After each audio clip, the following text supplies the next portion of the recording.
പാലക്കാട്ട് ഈ പറഞ്ഞതുപോലെ ശ്മശാനത്തിൽ ജാതി തിരിച്ച് സ്ഥലം കൊടുത്തിരിക്കുകയാണ്. അവിടെ ഈ ചടങ്ങുകൾ നടത്താൻ വേണ്ടിയിട്ട് നമ്മുടെ നാട്ടിൽ ഒരിടത്തും കേട്ടുകേൾവിയില്ലാത്ത വീണ്ടും ജാതി ചിന്തയിലേക്ക് ഇരുണ്ട കാലത്തേക്ക് മനുഷ്യരെ കൊണ്ടുപോകുന്ന ഒരു നടപടി BJP ഭരിക്കുന്ന നഗരസഭ നേരിട്ട് നടത്തിയിരിക്കുകയാണ്.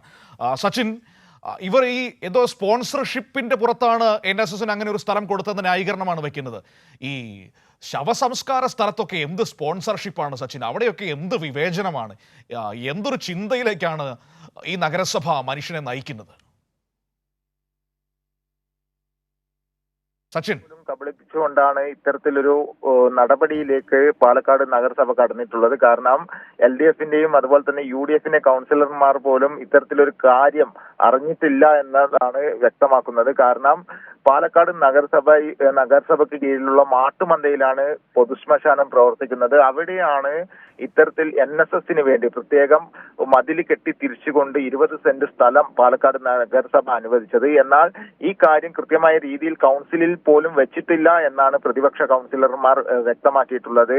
അതിൽ മനു നേരത്തെ പറഞ്ഞതുപോലെ തന്നെ സ്പോൺസർഷിപ്പിലാണ് ഇത്തരത്തിലൊരു മതിൽ കെട്ടി NSS അവിടെ പ്രത്യേക ഭാഗത്ത് മതിൽ കെട്ടി തരംതിരിക്കുന്നത് എന്ന തരത്തിലുള്ള വാദമാണ് നഗരസഭ ചെയർപേഴ്സൺ കഴിഞ്ഞ ദിവസം ഉന്നയിച്ചത്. എന്നാൽ ഇത് വലിയ രീതിയിലുള്ള ഒരു വിവാദത്തിലേക്കാണ് ഇപ്പോൾ എത്തി നിൽക്കുന്നത്. കാരണം മറ്റ് ജാതിയിൽപ്പെട്ട ആളുകളും ഇത്തരത്തിൽ മാട്ടുമന്തയിലെ പൊതു ശ്മശാനത്തിൽ സ്ഥലം ചോദിച്ച് രംഗത്തെത്തി.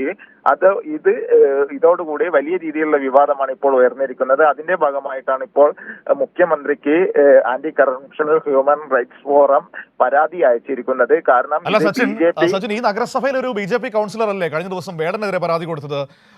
ഇന്ത്യയിൽ ജാതിയില്ല, വേടന്റെ പാട്ടുകൾ ജാതി ചിന്ത വളർത്തുന്നു എന്നൊക്കെ പറഞ്ഞിട്ട് അവരറിഞ്ഞിരുന്നോ ഈ വിഷയം? ഇല്ലെങ്കിലും ഒന്ന് അറിയിച്ചേക്കാം. തീർച്ചയായും അവരുടെയൊക്കെ അനുമതിയോട് കൂടിയാണ് ഇത്തരം പ്രവർത്തനങ്ങൾ പാലക്കാട് നഗരസഭയിൽ നടന്നുകൊണ്ടിരിക്കുന്നത്. അതിന്റെ ഭാഗമായിട്ട് തന്നെയാണ് തെരഞ്ഞെടുപ്പ് അടുത്തിരിക്കെ NSSന്റെ വോട്ട് ലക്ഷ്യം വെച്ചുകൊണ്ടാണ് ഇത്തരത്തിലൊരു ജാതീയമായ തരത്തിലുള്ള ഒരു പ്രവർത്തനം നഗരസഭയ്ക്ക് കീഴിൽ നടക്കുന്നത് എന്നാണ് ആക്ഷേപം. മരിച്ചാലും മനുഷ്യനെ വെറുതെ വിടാത്ത കുറെ ആളുകളായി പോയല്ലോ സച്ചിൻ. ഏതായാലും പാലക്കാട് നഗരസഭ ഓരോ ദിവസവും ഇങ്ങനെ വിവാദങ്ങളിലേക്ക് ചെന്ന് ചാടുകയാണ്. ഇങ്ങനെ ഈ നമ്മുടെ സമൂഹത്തിന് തീരെ ചേരാത്ത നടപടികളിലേക്കാണ് അവർ പോയിക്കൊണ്ടിരിക്കുന്നത്. ഈ ശവം സംസ്കരിക്കുന്ന സ്ഥലത്ത് പോലും ജാതി തിരിച്ച് വിവേചനം കൊണ്ടുവരാൻ ചുക്കാൻ പിടിക്കുന്നു എന്ന് പറഞ്ഞാൽ നമ്മൾ എങ്ങനെയാണ് അവരെ വിലയിരുത്തേണ്ടത്? പൊതുസമൂഹത്തിന് വിട്ടു നൽകുകയാണ്. നിങ്ങൾക്ക് ഇഷ്ടമുള്ള രീതിയിൽ അവരെ വിലയിരുത്താം, ആ നടപടിയെ വിലയിരുത്താം. ഏതായാലും വലിയ പരാതിയിലേക്ക് ഇപ്പോൾ പോയിരിക്കുന്നു. മുഖ്യമന്ത്രിക്ക് പരാതി നൽകിയിരിക്കുന്നു. നമുക്ക് നോക്കാം വരും ദിവസങ്ങളിൽ എന്ത് തുടർ നടപടികളായിരിക്കാം ആ വിഷയത്തിൽ ഉണ്ടാകാൻ പോകുന്നതെന്ന്.